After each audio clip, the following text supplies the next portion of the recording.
Good evening. I'm Judy Woodruff. On the NewsHour tonight, the U.S. House Judiciary Committee votes to hold Attorney General William Barr in contempt of Congress, a move the Democratic chairman says amounts to a constitutional crisis, as President Trump asserts executive privilege over the Mueller report. Then escalating tensions with Iran. A year after the U.S. pulls out of the nuclear deal, Tehran signals it too will stop complying with parts of the landmark agreement. Plus, inside a mega fire, Miles O'Brien on the race to protect California from devastating wildfires. You really almost need to know every tree, every bush, every piece of grass and what its state is to really predict what's going to happen. All that and more on tonight's PBS NewsHour.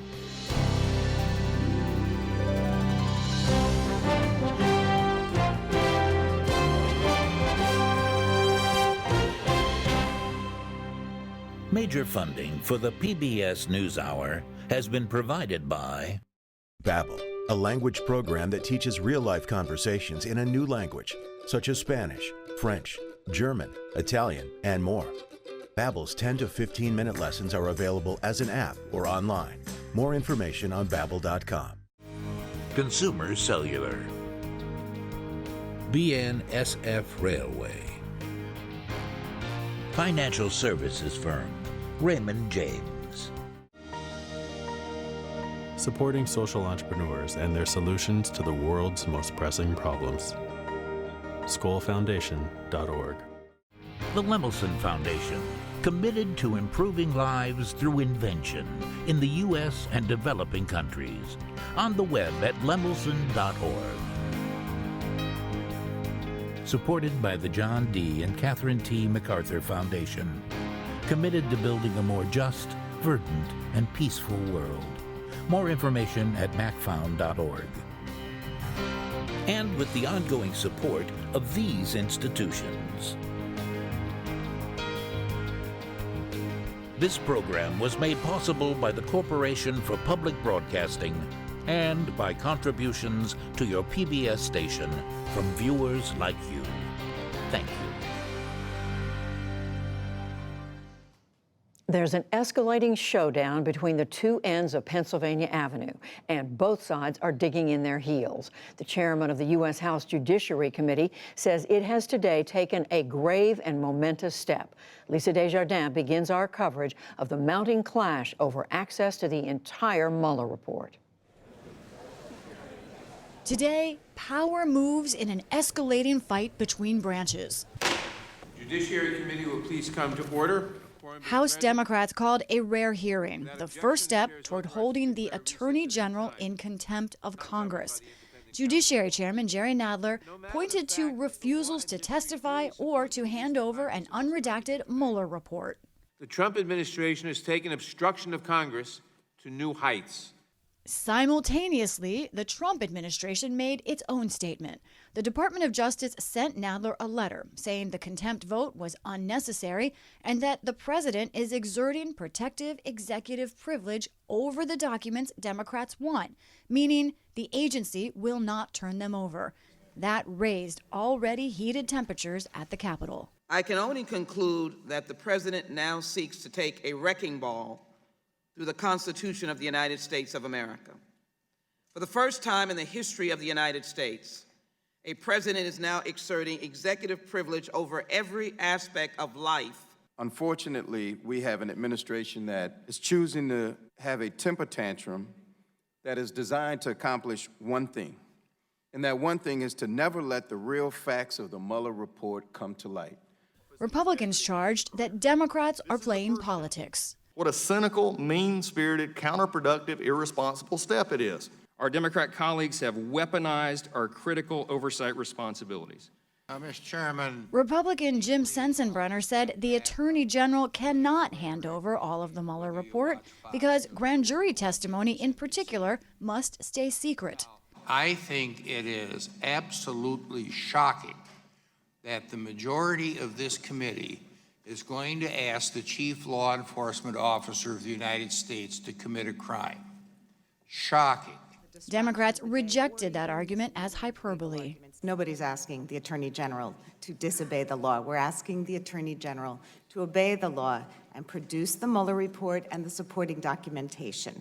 At the White House, hard pushback at the committee and Chairman Nadler. The Attorney General is protecting information, grand jury information, confidential information that he cannot release. The fact that the chairman knows that and continues to ignore it is absolutely absurd.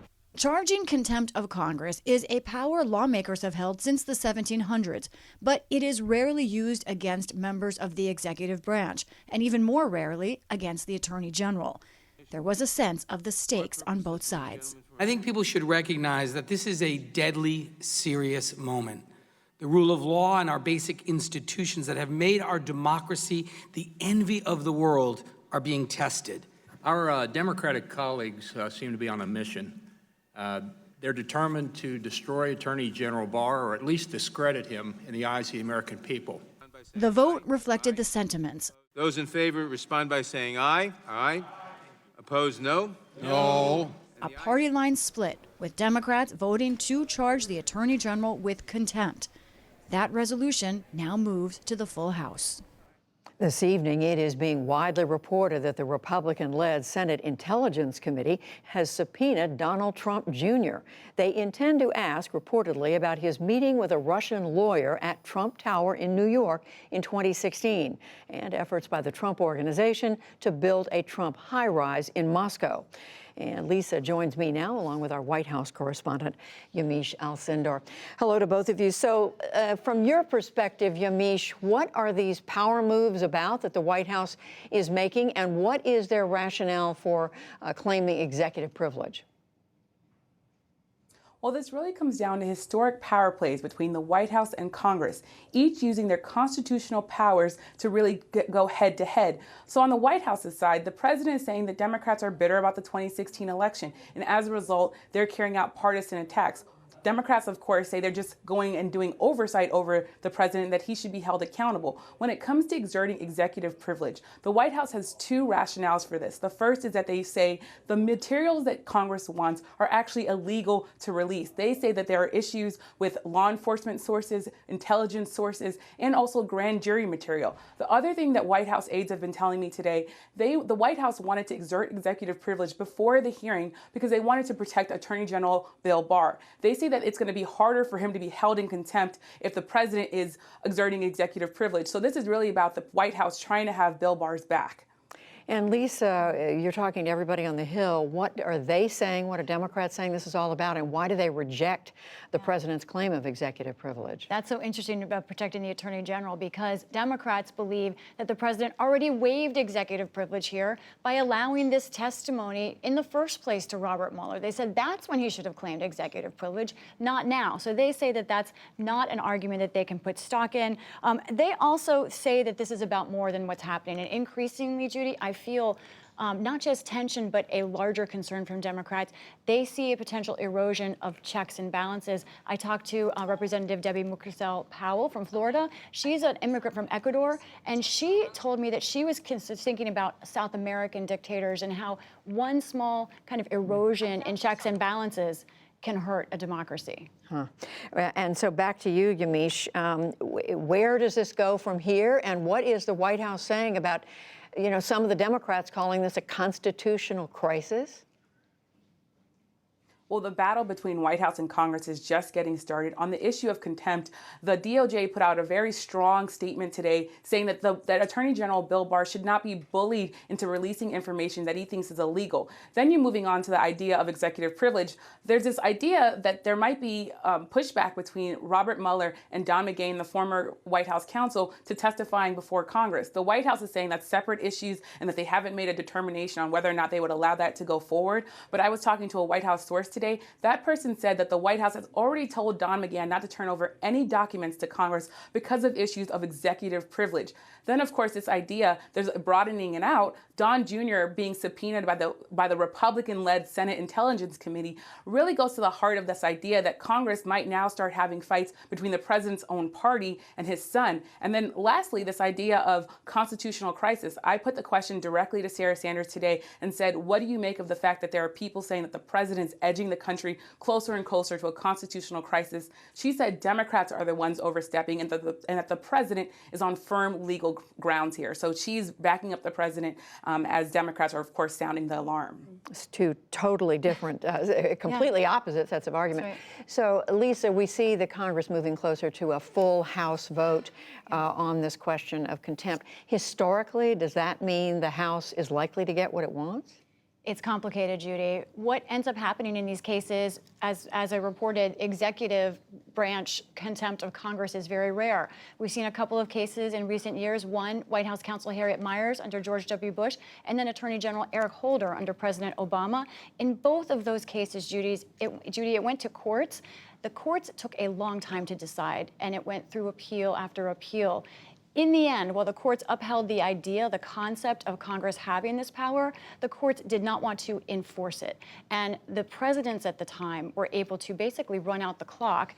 Those documents were obtained by Congress in both cases, but generally not until a new president was elected.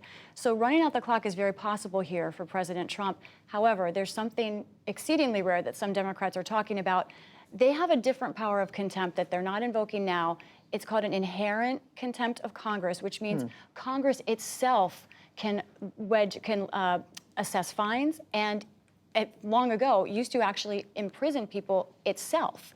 Some Democrats are saying perhaps it's time for them to try and use that power, which has not been used since 1935. I was going to say that has not been used for a very long time. There used to be a House jail, of course, no longer. All right, well, it seems to me it couldn't get much more serious than it is now, but you're watching. That's right. You and Yamiche, thank you both. Yamiche Alcindor, Lisa Desjardins, we thank you.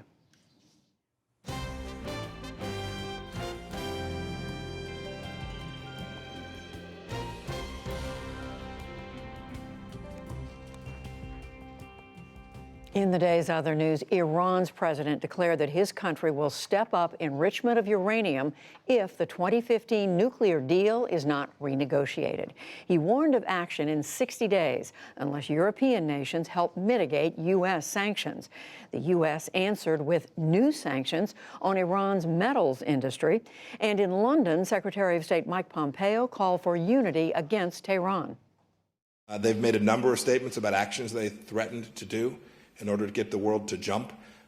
We'll see what they actually do. The United States will wait to observe that. And I am confident that as we watch Iran's activity, that the United Kingdom and our European partners will move forward together to ensure that Iran has no pathway for a nuclear weapons system.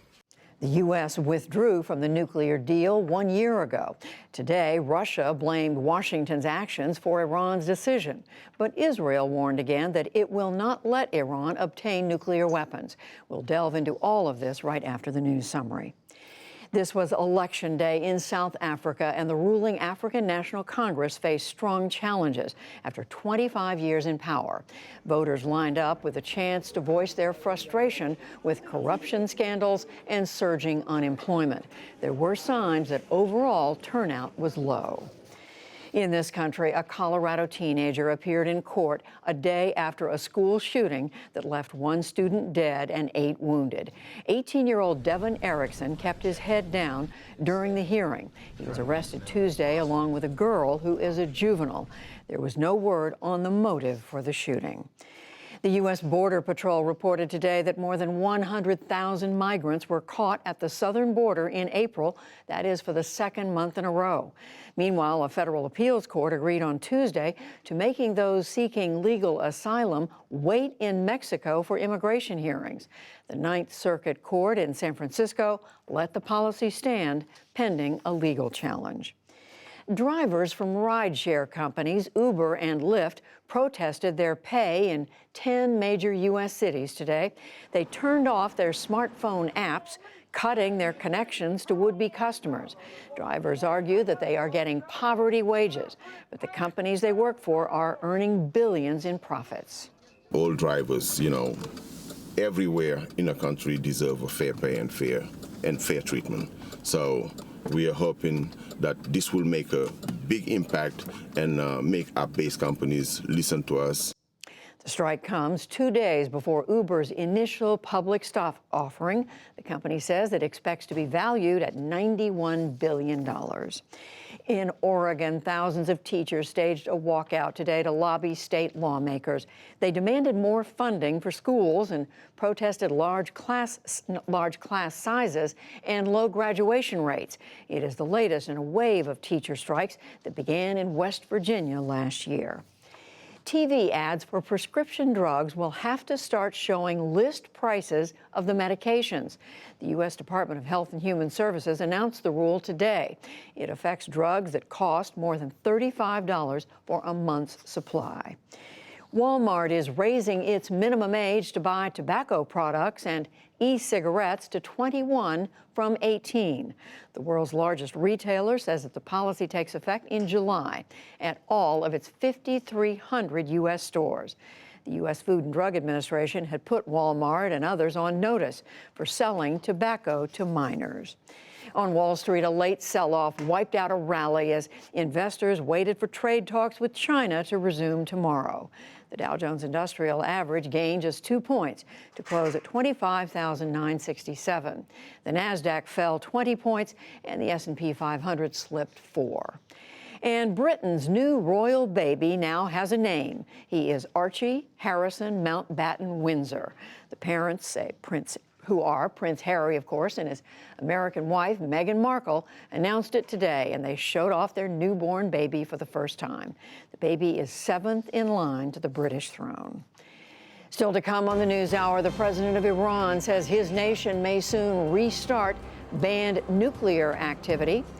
New tax information reveals the scope of President Trump's business losses, and much more.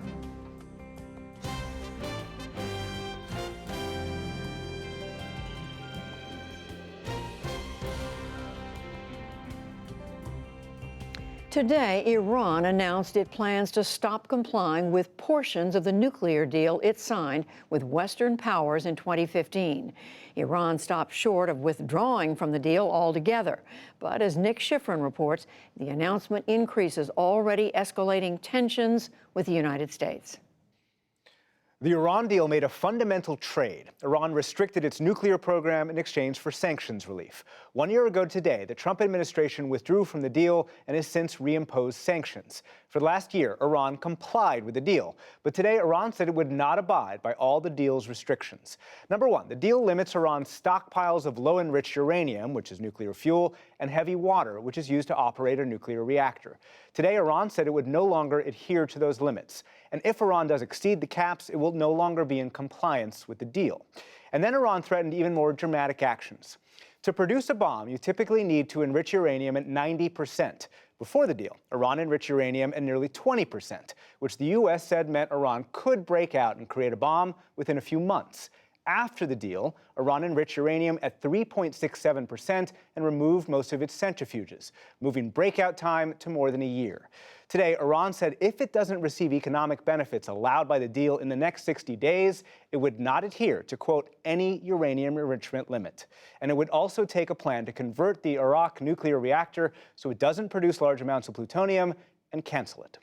Despite those threats, Iranian President Hassan Rouhani said today Iran was still in the deal. Our nation should know that we have not withdrawn from the nuclear deal. They should not think that the nuclear deal does not exist anymore. Today we announced a reduction, not withdrawal. And for more on this, we turn to Iran's ambassador to the United Nations, Majid Takht Rabanchi. Ambassador, thank you so much for joining the NewsHour today. You've gone a whole year since the Trump administration pulled out of the Iran deal without responding in a major way. Why respond today? Over the last year, we exercised extreme patience in order to show that Iran is ready. Iran is ready to take extra mile in order to show that it is sincere in its implementation of the nuclear deal.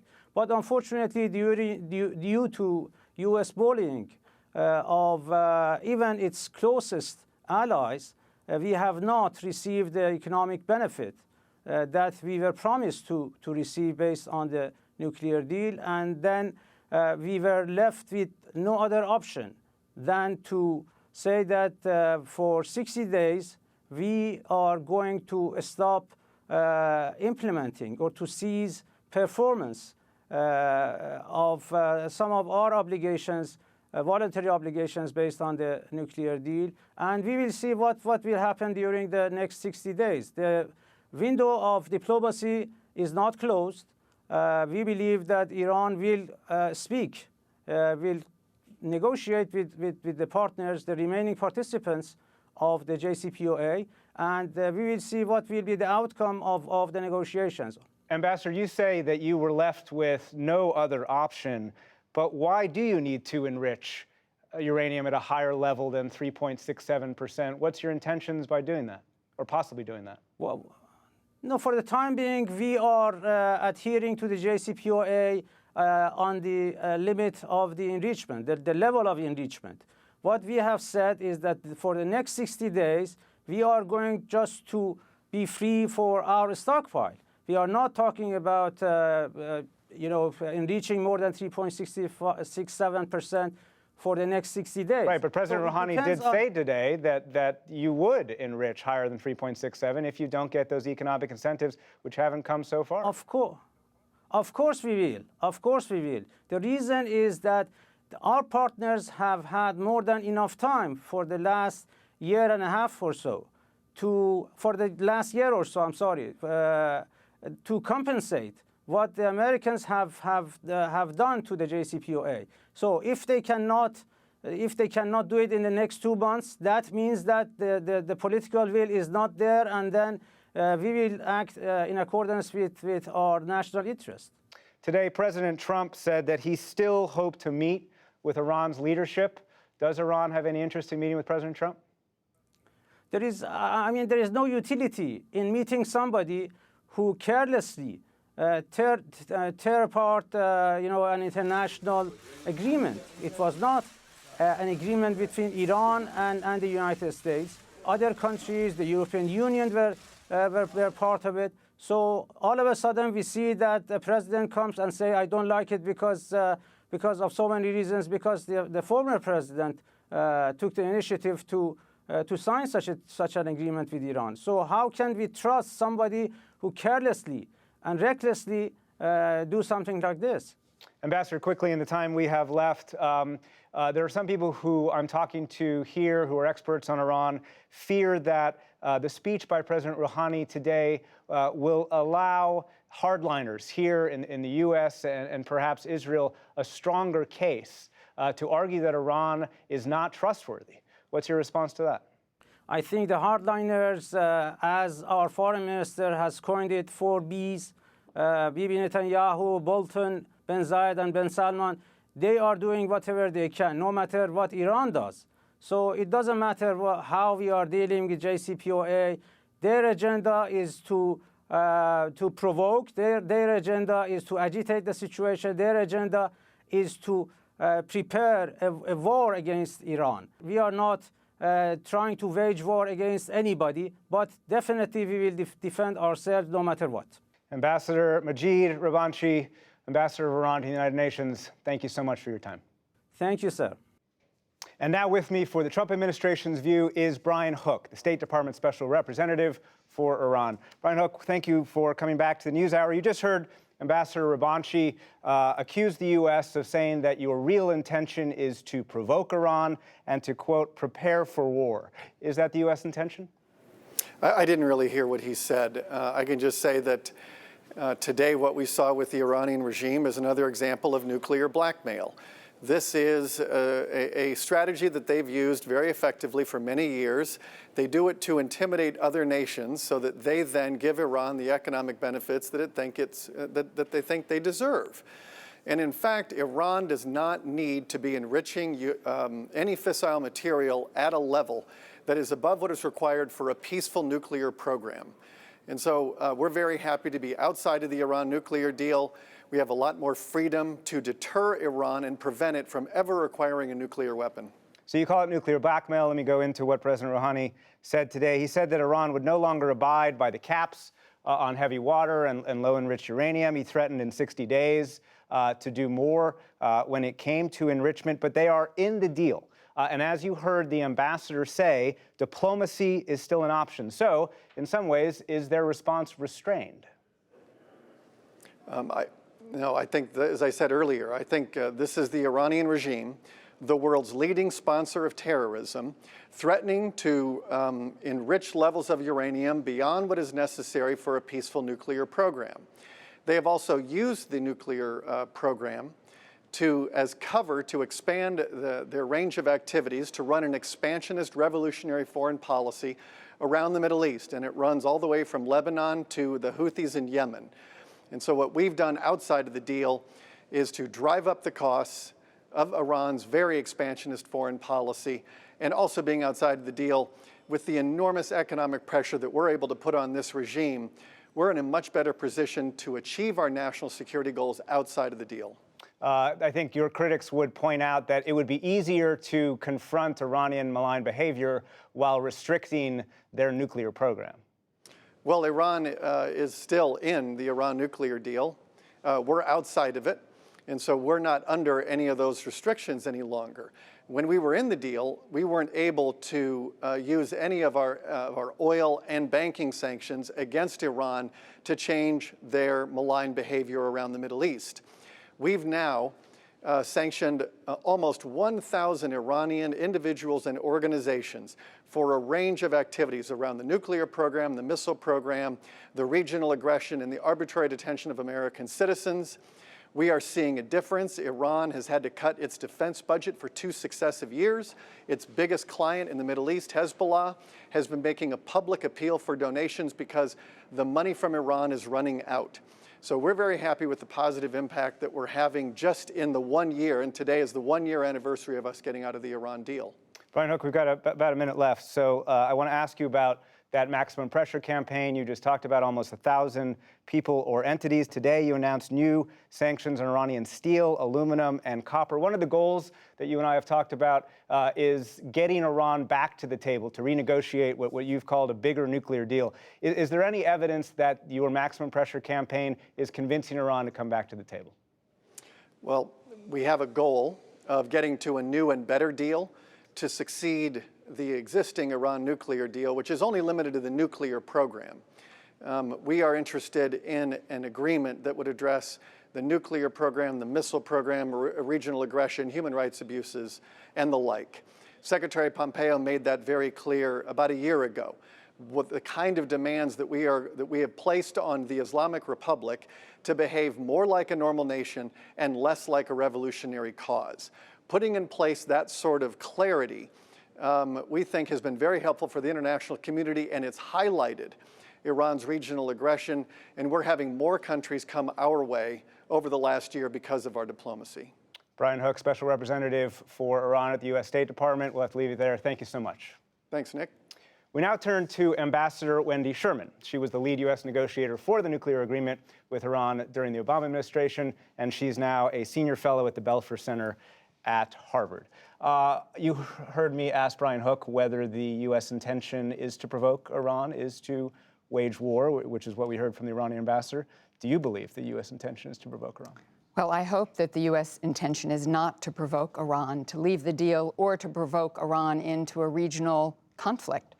Indeed, I think that President Rouhani very carefully threaded the needle today, not leaving the deal, but beginning to take steps to say, please, let's not escalate this situation. I wish the Trump administration were as measured in its approach. And I would say to Brian Hook and to the Trump administration, what have they gotten as a result of withdrawing from this deal a year ago? There is more malign behavior in the Middle East, not less. Americans are still in prison and missing in Iran. The Iranian people do not have more freedom, and the administration has set Iran back on a path to perhaps working to obtain nuclear weapons, exactly what we stopped from happening. So you just said the U.S. has led Iran onto that path, but as I asked the ambassador, why should Iran enrich more than 3.67? What's wrong with where they are right now. And why isn't that criticism valid? Iran is very happy to stay at 3.67% in its enrichment of uranium if, indeed, the Joint Comprehensive Plan of Action, the Iran deal, stays in place. And those limitations are for quite some time. And it is all about, although, as you know, your critics say not yes, long enough. I know they say it's not forever. It is least solid for 15 years that you cannot go above a certain stockpile limit. You can't go above 3.67%. But even after that, there are limitations on what Iran can do. And there is the most extensive monitoring and inspection of Iran of any country in the world. Iran said, as you heard the ambassador, that we will enrich beyond 3.67 if we don't get the incentives that the JCPOA, that the Iran deal intended for Iran to get. The Europeans would be the ones to help deliver that. Can they deliver the incentives economically to keep Iran within this deal? I think it's very tough because, as I think you know quite well, the U.S. secondary economic sanctions, which say that if you deal with the Central Bank of Iran, you can't deal with an American bank, are incredibly powerful because, quite frankly, virtually every company in the world would choose an American bank over the Central Bank of Iran. And when you marry that with the oil sanctions, that with the administration trying to go to zero exports allowed around the world, they're very powerful sanctions. The U.S. has to be careful in what it does, though. If we use these sanctions too much, people will begin to say that we should no longer have the dollar as the reserve currency of the world. The other thing I'd point out, Nick, is, in my view, there are tactics here, but no strategy, and certainly no consistent strategy. If we take a look at North Korea, if we take a look at Venezuela, if we take a look at how we're dealing with the Chinese and the Uyghurs, we see a very different set of standards. The U.S. earlier this week deployed a carrier group to the Middle East, as well as a bomber squadron, in response to intelligence, according to the officials that I spoke to, in which Iran was planning to target U.S. troops and also target U.S. allies, Saudi Arabia, and the United Arab Emirates. Doesn't that show that the Iran deal didn't improve Iranian behavior? We never said that it would improve Iranian behavior in the region. What we did say is that we needed to get the nuclear weapon off the table so it would not deter our actions and our partners and our allies' actions in the region. And we could then use all of the sanctions that we still had on Iran to press them to the table to deal with their malign behavior, the state sponsorship of terrorism, their human rights abuses, and their keeping Americans in prison and not bringing back missing Americans to our home. Very quickly, I only have a few seconds left. Iran's strategy seems to be waiting out the Trump administration. If a Democrat is elected in 2020, should he or she rejoin the deal and or try and expand it? I think every Democratic candidate that I've heard have said that they would immediately rejoin the deal, but like in any arms control negotiation, you usually have a follow-on agreement. Wendy Sherman, lead U.S. negotiator for the Iran deal. Thank you so much. Thank you. And for a view from the streets of Iran, we have more online where I talk to special correspondent Reza Sayah in Tehran. That's at pbs.org/newshour.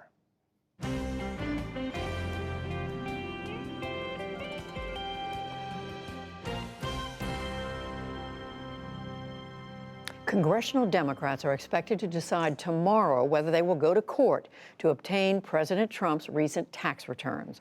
The president broke with modern tradition by refusing to release his returns. Democrats and other experts have questioned whether there could be information about foreign investors, about debts or other business arrangements in those returns. Today, the New York State Senate approved a bill that would allow the president's state tax records to be turned over to Congress.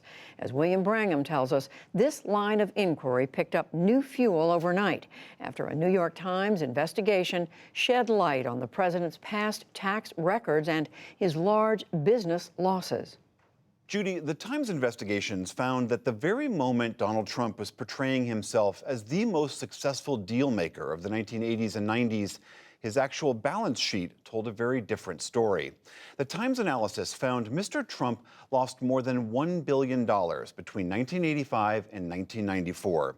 The report says, quote, "Year after year, Mr. Trump appears to have lost more money than nearly any other individual American taxpayer. Those combined losses, the article contends, enabled him to avoid paying income taxes for 8 years. The president and his legal team have called the Times report inaccurate. I'm joined now by one of the reporters who broke this story, Russ Buettner of the New York Times. Russ, thank you very much for being here. You have painted this really remarkable portrait of this decade in Donald Trump's financial life. Help us understand, why was he losing so much money during this time? Well, if you look back at the records from that era, he was buying things at extraordinarily high prices and then taking on even more debt to build them out to his design. And then the revenues that he brought in never supported that debt load. So with each acquisition, he would go further into the red ink, and the losses just mounted as the years progressed. And what were these ventures for people who are not that familiar with his history? He originally started building apartment buildings. He would make a condominium building that would sell through, and he would keep the retail space.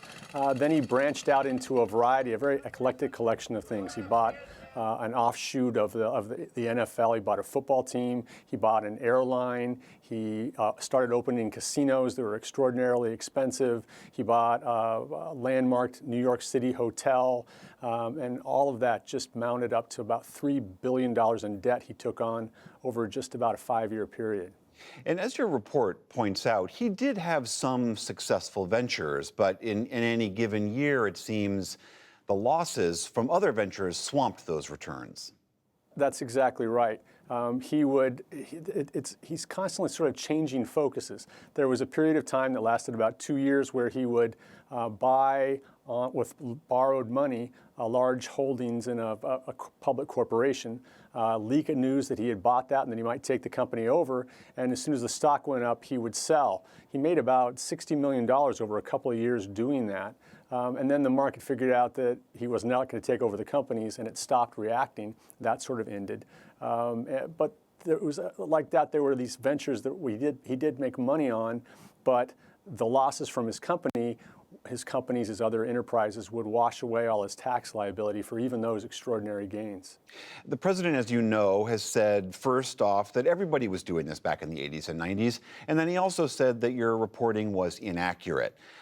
Given that you don't actually have a signed copy of President Trump's tax returns, how did you compile this data, and how do you know it is actually accurate? What we have is a printout from President Trump's tax transcript, which is a printout from an official database that the IRS has kept since the 1960s of every tax return that's filed by every individual every year. There are internal quality controls on that data.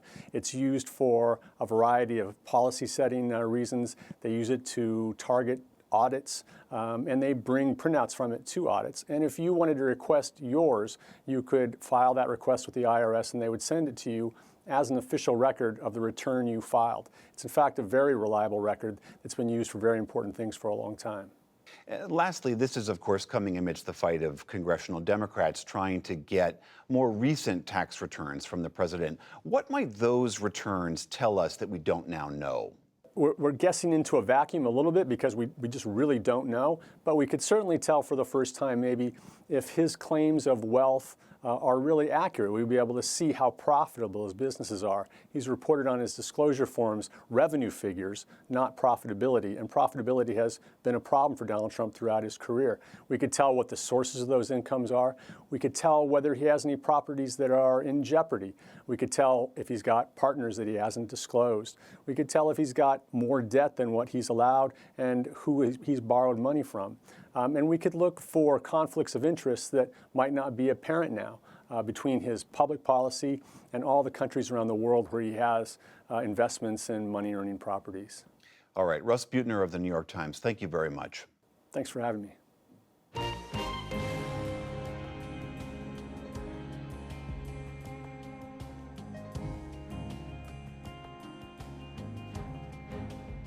As the first person to declare his candidacy for the Democratic Party's 2020 presidential nomination, John Delaney has been running for president for almost 2 years. The businessman and former Maryland congressman now faces a crowded field and the challenge of taking on some well-known names. And John Delaney joins me now. Welcome again to the NewsHour. Thank you for having me, Judy. So, John Delaney, quickly on our lead story tonight, we're reporting on President Trump exerting executive privilege. He will not turn over to Congress the full Mueller report. Do you think, again, just quickly, this moves the Congress any closer to impeachment proceedings? Well, I think it moves the Congress closer to having more investigations and trying to subpoena the report and those things, as I think they should, as part of their oversight responsibility. I wouldn't say it necessarily moves them closer or not to impeachment. I think what the Congress and what Speaker Pelosi are going to focus on is making sure the Congress fulfills its investigative and oversight responsibilities. And I think they're going to push to get that report, as they should. All right, let's talk about you and your campaign. As we said, it's a crowded field, more than 20 people running for president, serious candidates. How does John Delaney stand out from all the others? Well, I'm a problem solver by nature, and I think that's what we really need. Our next president needs to be a responsible president. And a responsible president would bring this country together, right? Remind us that this notion of common purpose is central to who we are, and actually start finding some common ground and solving problems and bring some new big ideas. And that, in many ways, makes me a more centrist and moderate candidate. I'm probably the most moderate candidate in this field. Really? Because, yeah, I think so, because I'm very focused on problem solving, right? I really want to get things done, because that's what I think this country needs. I think Congress and the legislative process and the president have largely been absent in getting things done that matter to the American people. And I want to bring back this notion that we can actually tackle these problems and we can kind of achieve the potential that we have as a people, but we have to work together to do it. Well, speaking of moderation, you have said about some of your more liberal opponents, or I should say competitors, you've talked about Medicare for all, which some of them advocate as a, quote, half-baked socialist policy. You would support instead a public option, Medicare-like option for people under the age of 65. That wouldn't cover every American, though, would it? Well, I do have a universal health care plan that actually does cover every American. A public option is something I would do right away. That's kind of a first 100-day agenda that I think I can get done to improve health care for the American people right away. But then I would push for my plan to create universal health care, where every American has health care as a right. I just don't believe the way to accomplish universal health care is with a government-only program. That's why I think the Medicare for All proposal is in fact bad policy, because it makes the government the only provider of health care. And we have ample evidence to suggest that if the government is the only payer in health care, it will never pay enough. Right now, Medicaid and Medicare don't cover costs. So if you take private insurance out of the equation, I think the quality of health care will go down. So you would keep private insurance, but still find a way to cover everybody. And you can do that, right? My proposal leaves Medicare alone. It creates a new government plan that everyone gets from when they're born to they're 65. We roll Medicaid into that. So that means everyone has health care from when they're born to the end of their life. But I also allow them to opt out, get a small tax credit, buy their own plan, or to do what Medicare beneficiaries do, which is to buy supplemental plans. That creates a mixed model of a government plan plus private insurance. It's a much healthier and stronger healthcare market, and it gives the American people what they fundamentally want, which is choices and options. All right, let's talk very quickly. Sure. You spent a lot of time campaigning all over the country, early primary states. Your home state of Maryland, big city Baltimore, has a lot of problems, city problems, violence, tensions between the races, poverty. What would you do in the short run to help cities like Baltimore? I think we have to invest in them at the end of the day. I think nothing happens unless someone invests. And I think for many of these communities, there's been chronic underinvestment in public education, in job creation, in transportation. And where would the money come from? Well, you've got to make it a priority, because I think if you don't make it a priority, you actually spend more money. I think the cost of doing nothing is not nothing. And we are seeing firsthand with the state of Maryland's failure to really invest in Baltimore the way they should have, that all citizens of Maryland are actually now paying a much higher price. There's so many things I want to ask you. Your campaign, you resorted to some pretty unconventional means to try to spread out the number of people donating to your campaign. You at one point, I think 2 months ago, said you were going to give $2 of your own money for every charitable contribution to charity for anybody who contributed to your campaign. So how many more people did you pick up? We got quite a bit. We got thousands and thousands of additional donors for it. It was really simple, Judy, because we have to get 65,000 million donors to In be on order the to debate stage. You participate don't really in the have to. debates. I've qualified for the debates because of my performance in the polls, but this is another way But to you also... still need to raise money from 65,000. Well, it's an either or. You either qualify through the polls or you qualify with 65,000. But we want to get both. And I would rather actually give money to charity than to give money to digital marketing firms. Because that's kind of what you have to do to get that many donors. Are you at 65,000? We're not there yet, but we're making good progress. We said you are the first Democratic candidate to announce. You announced back in July of 2017. I think nobody has been campaigning more than you have in the state of Iowa. There have been hundreds of campaign events, Iowa, New Hampshire, and other states. But you are still at 1%. Well, in the polls, and let me just say, the others have gotten in the race. They're ahead of you. Why do you think you've struggled to get your identity out there? Well, we're doing better in other polls. We just had a poll in New Hampshire that had us doing better. We had a poll in Iowa a couple weeks ago that had us at a higher rate. I think we're doing great on the ground. I think this race is wide open, right? We have 8 offices open in Iowa. We've got as big of a campaign team as anyone else. 4 county chairs of the 99 counties in Iowa have already endorsed me. None of the other candidates combined have any endorsements from any county chairs, right? I've been to all 99 counties in Iowa. I've campaigned everywhere. I think this race is wide open. They're not going to caucus in Iowa for 10 months. And I just think we're in a really good position on the ground there. And I think at the end of the day, my ideas are better. And the debates will, I think, start making that point.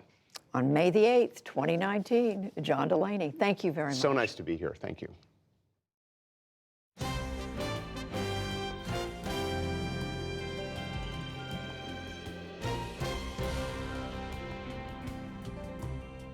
It's been 6 months since the most deadly and destructive fire in California history, the Camp Fire. Tonight's edition of PBS's Nova is a harrowing first-person account of that disaster and where it fits into a global trend toward more frequent, massive infernos. The documentary Inside the Mega Fire comes from Miles O'Brien. And for us, he explores how researchers are breaking new ground in understanding the dangerous spread and intensity of the flames. It's part of our regular series on the leading edge of science. This has got potential for a major incident. When first responders arrived at the Camp Fire, the flames were already so fierce and the winds so strong, they had trouble getting close to the fire. Eyes on the vegetation fire, have about a 35 mile an hour sustained wind on it. Fanned by high winds, fed by drought-stressed trees, the fire moved incredibly fast, consuming an acre of forest every second. A horrific scenario was unfolding that also presented an opportunity for scientists to better understand how wildfires spread. We're not gonna get through here. They're doing active suppression right there. But let's go up and see what we can find.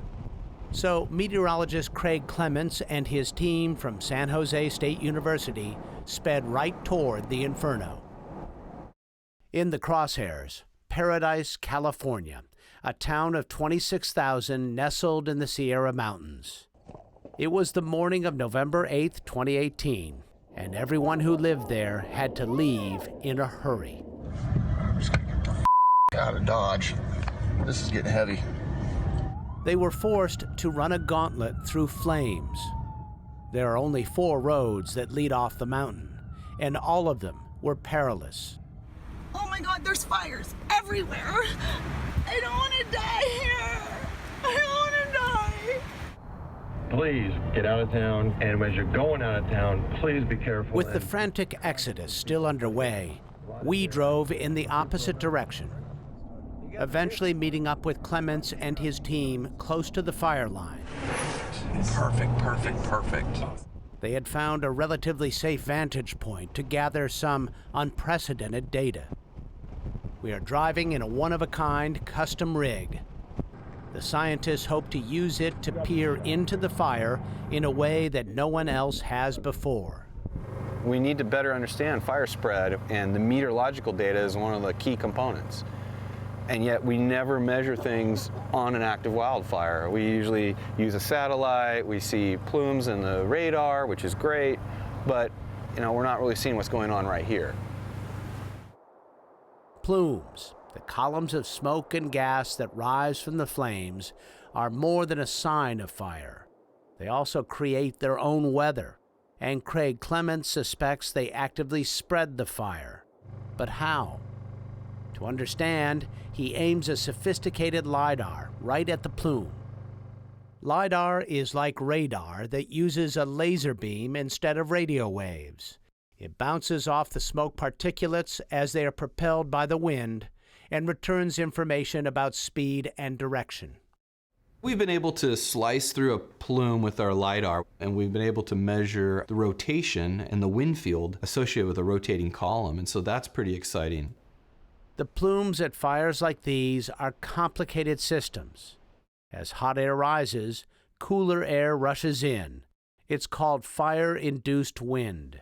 We don't know how that fire-induced wind from the plume interacts with pushing the fire front. If the plume goes up, does any air or smoke come back down? And if it does come back down, can that spread the fire in different directions? It's these interactions that we call fire-atmosphere interactions, and we don't have a great handle on how they propagate fire spread. A big factor in the exponential spread of the Camp Megafire, spotting. Hot embers, also called firebrands, launched and carried by 50-mile-an-hour winds, landed as much as a mile ahead of the fire front. New spot fires started again and again, rapidly, randomly. But exactly how spotting fuels the growth of megafires is one of the big unknowns in wildfire science. So it's still blowing northeasterly. Craig Clements hopes his work might lead to some answers. This is a real strong low-level jet coming down off the mountains. Right now, wildfire prediction models are not sophisticated enough to factor in all the complexities of the atmosphere and terrain, and they don't account for spotting at all. We are trying to forecast how many spot fires there will be, and that's something no model right now can handle. At the National Center for Atmospheric Research in Boulder, Colorado, they're leveraging their expertise modeling weather and climate to give teams on the ground battling a wildfire a better sense of what the future holds. Fire is very challenging to predict because there are a lot of factors that are involved that are not really atmospheric or traditionally atmospheric. Atmospheric scientist William Mahoney showed how the latest models can see trouble as it brews. In this case, close to home. The Cold Springs fire happened 16 miles west of Boulder in the little town of Nederland in July of 2016. There was good data from this particular event in terms of how the fire progressed, the burned area boundary, and that made for really good verification data for our model so we can then use that to fine-tune the rate of spread and the heat content and flame length information. The model is designed to allow them to predict the rate of the spread of the fire 18 hours in advance and run what-if scenarios for different moisture levels in the forest. We're trying to simulate the general characteristics of a fire, but we will definitely not be able to say at this second and in this location a tree is going to burn or a building is going to burn. You really almost need to know every tree, every bush, every piece of grass and what its state is to really predict what's going to happen. Fire ecologist Jennifer Balch and her team from the University of Colorado are trying to find more precise, more efficient ways to assess forest health so that the models can be more accurate. She is focused on 8 30 by 30 meter plots, many of which were heavily damaged by the Cold Springs fire. Their work begins on the ground in the traditional way. 3.8. Once the trees are precisely measured and characterized on terra firma, Balch and her team fly a drone 100 feet above each plot. The drone carries sensors that capture the same parts of the spectrum as those on board NASA satellites. By comparing these higher resolution drone scans with images from space, she hopes to find the dots and connect them. The Holy Grail: understanding how a forest is doing from space. My hope is that we can actually get away from the intensive field work and use drone-based observations, airborne and satellite-based observations to understand what's going on across thousands of trees. To better understand the big picture, Scientists who study wildfires need to explore them up close. On a good day, it's laborious. On a bad day, perilous. If anything happens, we got to go, and our escape route is this way. By the time it was over, the Camp Fire was the deadliest and most destructive in California history. 85 people died, nearly 19,000 structures destroyed. For scientists, the stakes justify the risk. For the PBS NewsHour, I'm Miles O'Brien in Paradise, California. Oh, that's something. There is much more in tonight's program than we could include here. NOVA's Inside the Megafire airs on most PBS stations and streams online tonight at pbs.org/Nova. And that's the NewsHour for tonight. I'm Judy Woodruff. Join us online and again here tomorrow evening. For all of us at the PBS NewsHour, thank you, and we'll see you soon.